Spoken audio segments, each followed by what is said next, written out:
شروع کرتی ہوں اللہ کے نام سے جو بے انتہا مہربان نہایت رحم فرمانے والا ہے۔ فرمایا تم دونوں یعنی انسان اور شیطان یہاں سے اتر جاؤ، تم ایک دوسرے کے دشمن رہو گے۔ اب اگر میری طرف سے تمہیں کوئی ہدایت پہنچے تو جو کوئی میری اس ہدایت کی پیروی کرے گا وہ نہ بھٹکے گا نہ بدبختی میں مبتلا ہوگا، اور جو میرے ذکر سے منہ موڑے گا اس کے لیے دنیا میں تنگ زندگی ہوگی اور قیامت کے روز ہم اسے اندھا اٹھائیں گے۔ وہ کہے گا پروردگار دنیا میں تو میں آنکھوں والا تھا، یہاں مجھے اندھا کیوں اٹھایا؟ اللہ تعالیٰ فرمائے گا ہاں اسی طرح تو ہماری آیات کو جب کہ وہ تیرے پاس آئی تھی تو نے بھلا دیا تھا، اسی طرح آج تو بھلایا جا رہا ہے۔ اس طرح ہم حد سے گزرنے والے اور اپنے رب کی آیات نہ ماننے والے کو دنیا میں بدلہ دیتے ہیں، اور آخرت کا عذاب زیادہ سخت اور زیادہ دیر پا ہے۔ وَمَنْ أَعْرَضَ عَنْ ذِكْرِي، جس کسی نے بھی اعراض برتا، غفلت برتی، بے پرواہی برتی، بے نیازی اختیار کی میرے ذکر سے، میری یاد سے، تو میں اس کی سزا اس کو دنیا میں ہی دوں گا۔ فَإِنَّ لَهُ مَعِيشَةً ضَنْكَا، دنیا کی زندگی اس کے لیے تنگ ہو جائے گی، سب کچھ ہوتے ہوئے بھی اس کا دل خوش نہیں ہوگا، اس کا دل گھٹن کا شکار ہوگا۔ اور پھر یہ معیشتاً ضنکا صرف دنیا میں نہیں قبر میں بھی ہوگی۔ قبر کے عذاب میں جو اہم ترین چیز ہے وہ کیا ہے؟ قبر کا تنگ ہونا، تنگی، بھچ جانا۔ تو ایک زندگی یہ دنیا کی زندگی ہے، دوسری زندگی وہ قبر کی زندگی، اور پھر اگلی زندگی حشر کی زندگی ہے۔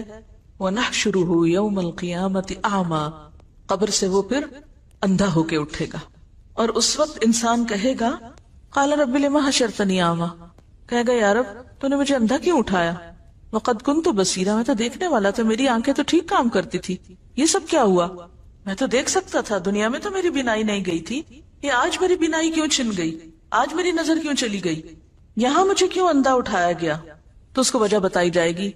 قَالَ كَذَلِكَ أَتَتْكَ آيَاتُنَا فَنَسِيتَهَا وَكَذَلِكَ الْيَوْمَ تُنْسَى، ہاں اسی طرح تو ہماری آیات کو جبکہ وہ تیرے پاس آئی تھی تو نے بھلا دیا تھا۔ ہماری آیات کے بارے میں تم نے اپنی آنکھیں بند کر رکھی تھی، ہماری نشانیاں تجھے نظر نہ آتی تھیں، ہمارے کلام، ہماری یاد، ہماری بات کی طرف توجہ کرنے کا تمہارے پاس وقت ہی نہ تھا، وہ تو تمہاری ترجیحات میں سے ہی نہ تھا۔ وَكَذَلِكَ الْيَوْمَ تُنْسَى، آج تمہاری سزا یہ کہ تم بھی بھلائے جا رہے ہو، تمہارا بھی کوئی پرسان حال نہیں۔ خلاصہ کیا ہے؟ وَكَذَلِكَ نَجْزِي مَنْ أَسْرَفَ، وَكَذَلِكَ نَجْزِي مَنْ أَسْرَفَ، جو بھی حد سے بڑھتا ہے ہم اس کو ایسی ہی جزا دیتے ہیں۔ وَلَمْ يُؤْمِن بِآيَاتِ رَبِّهِ، اور اپنے رب کی آیات کو مانتا نہیں ہے۔ نہ ماننے سے کیا مراد ہے؟ قبول نہیں کرتا، عمل نہیں کرتا۔ وَلَعَذَابُ الْآخِرَةِ أَشَدُّ وَأَبْقَىٰ، اور البتہ آخرت کا عذاب زیادہ شدید اور زیادہ باقی رہنے والا ہے۔ کس کے مقابلے میں؟ دنیا کی معیشت ضنکا کے مقابلے میں۔ تو بات یہ ہے کہ کیا یہ سچی بات ہے؟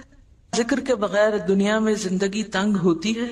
کیا واقعی آپ کو معلوم، اور صرف معلوم نہیں یقین بھی ہے کہ قیامت کے دن کچھ لوگ اندھے اٹھائے جائیں گے؟ کیا واقعی ایسا ہونے والا ہے؟ اور اگر یہ سچ ہے اور ایسا ہی ہونے والا ہے تو پھر ہمیں صرف اپنی ہی نہیں ان سارے لوگوں کی فکر کرنی ہے جو اللہ کے ذکر سے، اللہ کی طرف سے آئی ہوئی نصیحت سے بالکل اندھے بنے ہوئے ہیں اس زندگی میں، اس دنیا میں۔ یہ اگنور کیے جانے کے لائق بات نہیں، یہ بہت اہم بات ہے۔ تھوڑی دیر کے لیے آنکھیں بند کر کے تصور کریں اس زندگی کا جس میں انسان دیکھ نہیں سکتا، اور یہ تو پھر صرف دنیا ہے جس میں اگر کسی ایک انسان کی بینائی چلی بھی جائے تو بہت سے لوگ مدد کرنے کے لیے موجود ہوتے ہیں۔ اب تو ایسے ادارے بن چکے ہیں، ایسی فاؤنڈیشنز ہیں، ایسے انتظامات ہیں جن سے اس دنیا میں نابینا لوگوں کو بہت سی فیسلٹیز پرووائڈ کی گئی ہیں کہ وہ اپنی زندگی میں انڈیپینڈنٹلی کام کر سکیں، اپنا چلنا پھرنا، حتیٰ کہ پڑھنا لکھنا۔ لیکن قیامت کے دن کون کس کا مددگار ہوگا؟ کون کس کے کام آئے گا؟ اور کیا یہ سچ نہیں کہ من کان فی ہذہ اعمی فہو فی الآخرۃ اعمی واضل سبیلا، جو شخص اس دنیا میں اندھا بن کے رہا، اس نے آنکھیں نہ کھولی، اس نے اس ذکر کو نہیں پڑھا، اس نے اللہ کو یاد نہیں کیا، تو قیامت کے دن بھی وہ اندھا ہی اٹھایا جائے گا، اور بھی زیادہ راستے کے اعتبار سے بھٹکنے والا ہوگا، اس کو راستہ ہی نہیں ملے گا۔ کیا واقعی یہ ایسی آیت ہے کہ جس پر انسان غور کیے بغیر گزر جائے اور جس پر عمل کرنے کی کوئی تدبیر نہ سوچے. لہذا بے حد ضروری معلوم ہوتا ہے کہ ہم ان آیات کی روشنی میں ذکر کے معنی کو بھی سمجھیں اور پھر ذکر کے بارے میں جو ہمارے دین میں ہمیں تعلیمات دی گئی ہیں اس کی روشنی میں اپنے عمل اور اپنے کردار کا بھی جائزہ لیں کہ کہیں ایسا تو نہیں کہ ہم قرآن پڑھتے ہوئے بھی، ہم ذکر کرتے ہوئے بھی اللہ کو یاد ہی نہ کرتے ہوں. تو آج ہم گفتگو کریں گے ذکر کی حقیقت کے بارے میں کہ ذکر کیا چیز ہے، ذکر کیسے کرنا چاہیے، ذکر کی کتنی قسمیں ہیں، اور پھر سب سے اہم بات ذکر کا اصل مفہوم کیا ہے، ذکر کی روح کیا ہے، اور اس ذکر کا جو قرآن کی شکل میں ہے حق کیسے ادا کیا جائے، اس کے لیے آنکھوں کو کیسے کھولا جائے کہ قیامت کے دن بھی دیکھنے والوں میں سے اٹھے.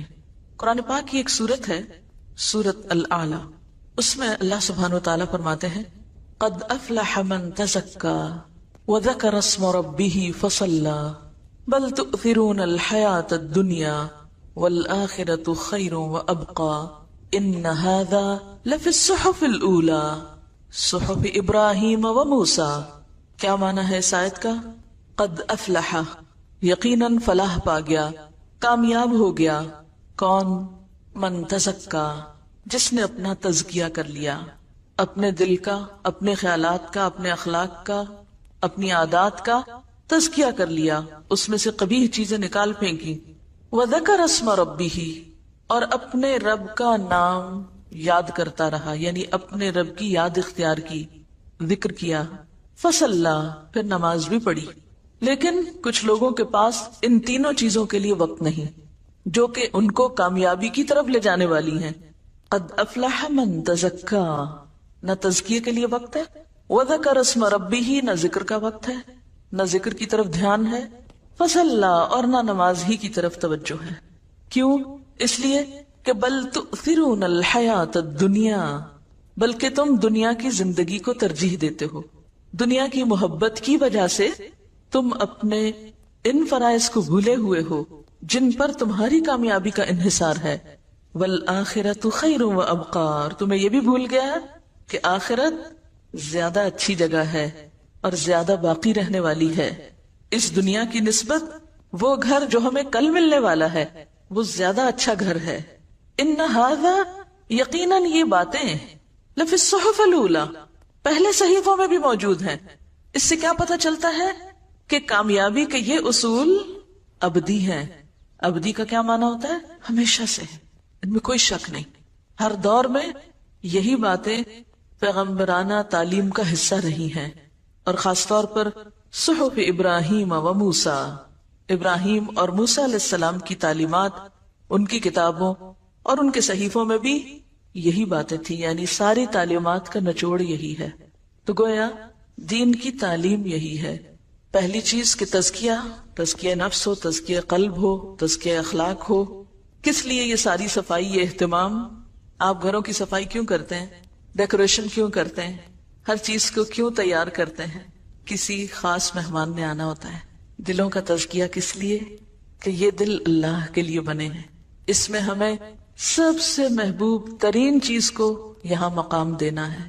تو یہاں سب سے محبوب ترین ہستی اللہ رب العزت کی ذات، یہ دل تو اس کے لیے. اتنی قیمتی چیز، اتنی قیمتی جگہ، یہ دنیا کی ٹھیکریوں کے لیے تو نہیں ہے، دنیا کی حقیر چیزوں کے لیے تو نہیں ہے کہ ان کو یہاں بسا لیں. اس دل میں تو رب کی یاد ہونی چاہیے. جب تزکیہ ہوتا ہے اور رب دل میں آتا ہے تو پھر ہو نہیں سکتا کہ ہر دم رب کا نام اور رب کی یاد اور رب کا ذکر نہ ہو. کبھی ایک شکل میں، کبھی دوسری شکل میں، کبھی تیسری شکل میں. اس کی شکلیں اور صورتیں مختلف ہو سکتی ہیں. کہیں وہ ذکر نماز کی شکل میں ہوگا، کہیں وہ ذکر دل ہی دل میں ہوگا، کہیں وہ ذکر زبان پر ہوگا، کہیں وہ قرآن کی شکل میں ہوگا. لیکن یہ نہیں ہو سکتا کہ ایسے شخص کی زندگی پھر اپنے رب کی یاد سے خالی ہو جائے. یہ نہیں ہو سکتا. اور جب یہ خصوصیات انسان کے اندر حقیقی معنوں میں آتی ہیں تبھی اس کا دل اس دنیا کی بجائے آخرت کا چاہنے والا ہو جاتا ہے. جبھی پھر اس کی نمازیں بنتی ہیں. فصلی، اور نماز ہے کیا؟ اقم الصلاۃ لذکری، نماز تو ہے ہی اللہ کی یاد کے لیے، اللہ کے ذکر کے لیے. ایسے لوگوں کو پھر خود بخود نماز میں لطف آنے لگتا ہے، وہ نماز کی طرف دوڑتے ہیں. فَسَعُوا إِلَىٰ ذِكْرِ اللَّهِ فَفِرُّوا إِلَى اللَّهِ. پھر وہ سستی کے مارے تاخیر کر کے نماز نہیں پڑھتے جیسے منافقین پڑھتے ہیں. وَإِذَا قَامُوا إِلَى الصَّلَاةِ قَامُوا كُسَالَىٰ يُرَاءُونَ النَّاسَ وَلَا يَذْكُرُونَ اللَّهَ إِلَّا قَلِيلًا. پھر ان کی زندگیوں میں ایک واضح چینج نظر آتا ہے، واضح تبدیلی نظر آتی ہے کہ وہ ہر چیز سے بڑھ کر پھر نماز کی فکر کرنے والے بن جاتے ہیں، کیونکہ نماز ذکر کی اعلیٰ ترین شکل ہے. اقیم الصلاۃ لذکری. نماز قائم کرنے کا تو مقصد ہی اللہ کو یاد کرنا ہے. آپ این دنیا کے کاموں میں ڈوبے ہوئے ہوں، سب چھوڑ کر اللہ کے دربار میں پہنچ جاتے ہیں. یہ کس بات کا اظہار ہے؟ اللہ سے محبت کا اظہار ہے. پھر کچھ یاد نہیں رہتا، پھر کوئی چیز اہم نہیں رہتی، غم ہو یا خوشی ہو، پھر ہر حال میں انسان اپنے رب ہی کی طرف دوڑتا ہے. فَسَعُوا إِلَىٰ ذِكْرِ اللَّهِ وَذَرُوا الْبَيْعَ. پھر دنیا کی تجارت اور خرید و فروخت چھوڑ دیتا ہے. تو بہرحال یہ وہ بنیادی تعلیمات ہیں جو تمام پیغمبرانہ صحیفوں میں ہیں، اور تمام انبیاء کا مقصد کیا تھا آنے کا کہ وہ انسانوں کو اللہ سے جوڑیں. کیونکہ ان آیات میں بھی کیا بتایا گیا؟ فَإِمَّا يَأْتِيَنَّكُم مِّنِّي هُدًى فَمَنِ اتَّبَعَ هُدَايَ. پہلے آپ دیکھیے جمع کا صیغہ استعمال کیا گیا کہ اگر تم سب کے پاس میری طرف سے ہدایت آئے، کیونکہ پیغمبر تو سب کے لیے ہوتے ہیں نا، اور خاص طور پر نبی صلی اللہ علیہ وسلم تو رحمت للعالمین ہیں. یا ایھا الناس انی رسول اللہ الیکم جمیعا وما ارسلناک الا کافۃ للناس. سارے انسانوں کے لیے. لیکن پھر سارے انسانوں میں سے جب عمل کا وقت آتا ہے تو ہر ایک کے لیے دین اپنی اپنی جگہ اہم ہو جاتا ہے. فمن، تو اب یہاں اکیلے اکیلے کی بات ہے، اور اتبع بھی سنگلر ہے. فمن اتبع، تو جس نے پیروی کی. یہ نہیں کہ میرا سارا خاندان پیروی کرتا رہے اور میں نہ کروں تو مجھے کوئی فائدہ نہیں.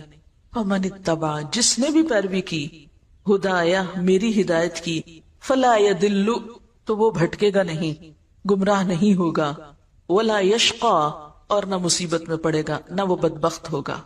پھر بات آ جاتی انڈیویجولز پر، ایک ایک کو اپنا حساب دینا ہے، تنہا، اکیلے. اور پھر آگے بھی ومن اعرض عن ذکری، جس کسی نے بھی اعراض برتا، غفلت برتی، بے پرواہی برتی، بے نیازی اختیار کی میرے ذکر سے، میری یاد سے، تو میں اس کی سزا اس کو دنیا میں ہی دوں گا. اس کی سزا کا آغاز دنیا میں ہی کر دوں گا. کیا ہوگا؟ فإن له معیشة ضنکا، دنیا کی زندگی اس کے لیے تنگ ہو جائے گی، وہ گھٹن کا، ڈپریشن کا، پریشانیوں کا شکار ہو جائے گا. سب کچھ ہوتے ہوئے بھی اس کا دل خوش نہیں ہوگا، اس کا دل گھٹن کا شکار ہوگا. اور پھر یہ معیشت ضنکا صرف دنیا میں نہیں، قبر میں بھی ہوگی. قبر کے عذاب میں جو اہم ترین چیز ہے وہ کیا ہے؟ قبر کا تنگ ہونا، تنگی، بھچ جانا. نبی صلی اللہ علیہ وسلم جب عذاب قبر کے بارے میں سکھا اور سمجھا رہے تھے تو آپ نے اپنے دونوں ہاتھوں کو ایک دوسرے میں ڈال کے بتایا کہ قبر پھر اتنی تنگ ہوگی کہ ایک پسلی دوسرے میں یوں گھس جائے گی. تو ایک زندگی یہ دنیا کی زندگی ہے، دوسری زندگی وہ قبر کی زندگی ہے، اور پھر اگلی زندگی حشر کی زندگی ہے. وَنَحْشُرُهُ يَوْمَ الْقِيَامَةِ أَعْمَى، قبر سے وہ پھر اندھا ہو کے اٹھے گا. تو بات یہ ہے کہ اگر ذکر یا اللہ کی یاد ہماری کامیابی کے لیے ضروری ہے، دنیا کے سکون کے لیے بھی، کیونکہ الا بذکر اللہ تطمئن القلوب، سنو اللہ کے ذکر سے دل اطمینان پاتے ہیں.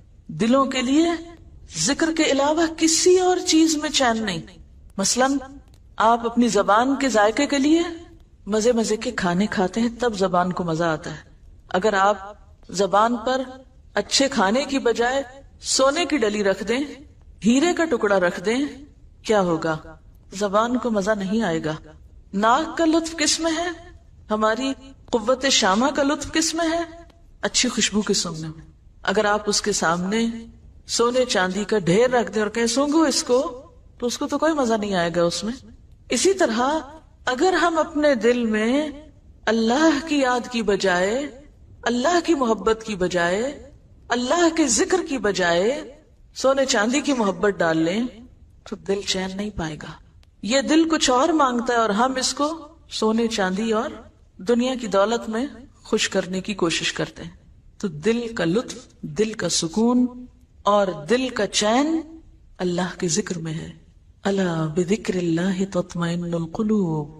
اسی لیے ہم دیکھتے ہیں کہ تمام انبیاء نے اپنے اپنے لوگوں کو ذکر کی طرف متوجہ کیا، اور آج بھی دعوت دین دینے والوں کی، تعلیم دین کا کام کرنے والوں کی یہ بنیادی ذمہ داری ہے کہ لوگوں کو اس کی طرف متوجہ کریں. تو اس سلسلے میں ہم دیکھتے ہیں حضرت یحییٰ علیہ السلام کا قول. وہ اپنے لوگوں سے کہتے ہیں وَآمُرُكُمْ أَن تَذْكُرُوا اللَّهَ تَعَالَى. لوگوں میں تمہیں حکم دیتا ہوں، یعنی حکم ہے میرا کہ تم کیا کرو؟ اللہ کو یاد کرو. یعنی صرف مشورہ نہیں دیتا بلکہ حکم دیتا ہوں تم کو.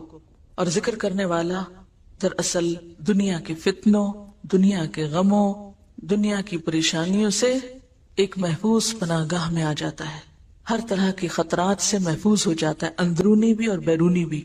کیونکہ جب تک بندہ اپنے رب کو یاد کرتا ہے، اللہ اپنے اس بندے کی مدد فرماتا ہے. امام ابن القیم کہتے ہیں کہ ذکر کرنے والے کی مثال ایسے ہی ہے جیسے وہ شخص جس کے پیچھے جلدی سے دشمن چڑھ دوڑے. یعنی اس کے پیچھے کوئی دشمن لگا ہوا ہو. ذرا تصور کریں کہ کوئی پیچھے لگا ہوا آپ کے اور پکڑنے لگا آپ کو. کون ہے دشمن؟ کھلا دشمن، سب جانتے ہیں. کیا وہ کبھی کبھی پیچھے لگتا ہے؟ ہر وقت لگا ہوا ہے اور ہمیں پتہ ہی نہیں، اور ہم اس کا نشانہ بنے ہوئے ہیں، لٹ رہے ہیں اس کے ہاتھوں. تو فرمایا کہ وہ شخص جس کے پیچھے دشمن چڑھ دوڑے اور وہ بھاگتے بھاگتے بھاگتے جلدی سے کسی مضبوط قلعے میں داخل ہو کے اپنے آپ کو بچا لے. یعنی جیسے کوئی دشمن پیچھے آتا ہے تو انسان کیا کرتا ہے؟ جلدی سے کسی قلعے میں، کسی عمارت میں بند ہوتا ہے. تو عموماً آپ ذرا سوچیں، خدا نخواستہ کوئی گھر میں چور آ جائے تو آپ کیا کرنے کا سوچتے ہیں؟ کبھی کبھی آپ سوچتے ہیں نا اگر خدا نخواستہ یا چور آ گئے تو میں کیا کروں گی؟ تو آپ کا کیا جواب ہوتا ہے؟ میں جلدی سے غسل خانے میں گھس جاؤں گی اور میں کنڈی لگا لوں گی، یا کمرہ دروازہ بند کر لوں گی، میں اندر نہیں آنے دوں گی. ایسے بیٹھے بیٹھے سوچتے ہیں نا اپنے بچاؤ کے طریقے. تو بالکل اسی طرح ذکر کرنے والا ایسا ہے کہ جو اپنے دشمن سے بچاؤ کے لیے قلعے میں چلا جائے اور اس کا دروازہ بند کر دے اور دشمن باہر ہی ناکام و نامراد لوٹ جائے. یعنی ذکر اس طرح انسان کو شیطان کی شر اور شیطان کی دشمنی اور اس کے وسوسوں سے محفوظ کرتا ہے. اور ذکر ہی ایسی چیز ہے کہ جو دشمن سے بچاؤ کے لیے ایک ہتھیار ہو سکتا ہے. یہی ایک ذریعہ ہے، یہی ایک قلعہ ہے. لہذا کبھی بھی انسان اس سے غافل نہ ہونے پائے. ابن عباس کہتے ہیں شیطان ابن آدم کے دل پر چھاتی تان کے بیٹھا رہتا ہے، بالکل الرٹ. چھاتی تان کے بیٹھنے کا مطلب کیا ہے؟ بالکل الرٹ. امیجن کریں کہ آپ کا دشمن آپ کے دل پر کیسے بیٹھا ہے، جیسے کوئی حاضر باش فوجی ہو. بس جب وہ بھول یا غفلت کا شکار ہوتا ہے یعنی دل، تو فوراً حملہ آور ہوتا ہے، وسوسے ڈالتا ہے. اور پھر انسان جب ذکر کرنے لگتا ہے تو وسوسے رخصت ہونے لگتے ہیں. رسول اللہ صلی اللہ علیہ وسلم نے فرمایا ذکر الہی سے زیادہ انسان کے لیے کوئی چیز عذاب الہی سے نجات دینے والی نہیں. اب یہاں میں ذکر عام معنوں میں لے رہی ہوں جس میں سب طرح کے ذکر شامل ہو جاتے ہیں، ٹھیک ہے؟ یہ ذہن میں رہے. یہاں ذکر کی کوئی ایک خاص مخصوص شکل نہیں مراد، بلکہ اس سے مراد کیا ہے؟ اللہ کی یاد. کیونکہ آخر میں بتاؤں گی آپ کو کہ اللہ کی یاد کا مطلب کیا ہے. اللہ کے عذاب سے بچانے کے لیے سب سے مؤثر نسخہ کیا ہے؟ اللہ کا ذکر، اللہ کی یاد. رسول اللہ صلی اللہ علیہ وسلم نے فرمایا میں تمہیں تمام اعمال سے بہتر، خدا کے نزدیک زیادہ پسندیدہ، تمہارے درجوں کی بلندی کا ذریعہ، سونا چاندی خرچ کرنے سے بہتر اور دشمنوں سے لڑ کر مرنے اور مارنے سے بھی بہتر چیز نہ بتاؤں؟ صحابہ نے کہا جی ہاں اے اللہ کے رسول صلی اللہ علیہ وسلم، آپ ضرور بتائیے. آپ نے فرمایا اللہ کا ذکر کرنا. گویا ذکر تمام عبادات میں افضل ترین عبادت ہے. رسول اللہ صلی اللہ علیہ وسلم نے حضرت معاذ بن جبل سے فرمایا کیا میں تم کو بتاؤں کہ تمہارے اعمال میں سب سے زیادہ اچھا عمل کیا ہے، اور تمہارے مالک کے یہاں سب سے زیادہ پاکیزہ کیا چیز ہے، اور تمہارے رتبے کو سب سے زیادہ بڑھانے والا کیا عمل ہے؟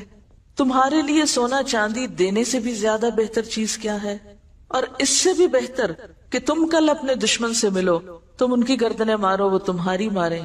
تو صحابہ نے عرض کیا ہاں اے اللہ کے رسول صلی اللہ علیہ وسلم. آپ نے فرمایا ذکر اللہ تعالی، اللہ کو یاد کرتے رہنا. اسی طرح ایک اور روایت میں آتا ہے کہ ایک آدمی نے رسول اللہ صلی اللہ علیہ وسلم سے پوچھا، کیا اللہ کے رسول صلی اللہ علیہ وسلم مجاہدوں میں سب سے زیادہ اجر کس مجاہد کا ہے؟ آپ نے فرمایا اس شخص کا جو سب سے زیادہ اللہ کا ذکر کرتا ہے، یعنی جہاد کے ساتھ ساتھ اللہ کو یاد کرتا ہے۔ پھر آدمی نے پوچھا کہ روزہ داروں میں سب سے زیادہ اجر کس کا ہے، یعنی کس روزہ دار کا اجر باقی روزہ داروں سے زیادہ ہے؟ فرمایا اس شخص کا جو سب سے زیادہ اللہ کا ذکر کرنے والا ہے، یعنی روزہ رکھ کر ادھر ادھر کی لایانی باتیں کرنے کی بجائے زیادہ سے زیادہ اللہ کو یاد کرتا رہتا ہے۔ اسی طرح اس آدمی نے نماز اور زکوٰۃ اور حج اور صدقے کے بارے میں بھی سوال کیا، اور ہر بار آپ یہی جواب دیتے رہے کہ وہ شخص جو سب سے زیادہ اللہ کا ذکر کرتا ہے۔ یہ سن کر حضرت ابوبکر نے حضرت عمر رضی اللہ تعالیٰ عنہ سے کہا، ذکر کرنے والے نیکی میں سب سے آگے بڑھ گئے، ذکر کرنے والے نیکی میں سب سے آگے نکل گئے۔ رسول اللہ صلی اللہ علیہ وسلم نے فرمایا، ہاں ایسا ہی ہے، واقعی بڑھ گئے۔ اس کی کیا وجہ ہے کہ وہ کیوں سب سے آگے بڑھ گئے؟ اس لیے کہ تمام عبادات کا اگر خلاصہ یا مقصد یا روح اگر کوئی چیز ہے تو کیا ہے؟ اللہ کو یاد کرنا، اور یہ ہر عبادت کے اندر ہو سکتا ہے اور ہونا چاہیے۔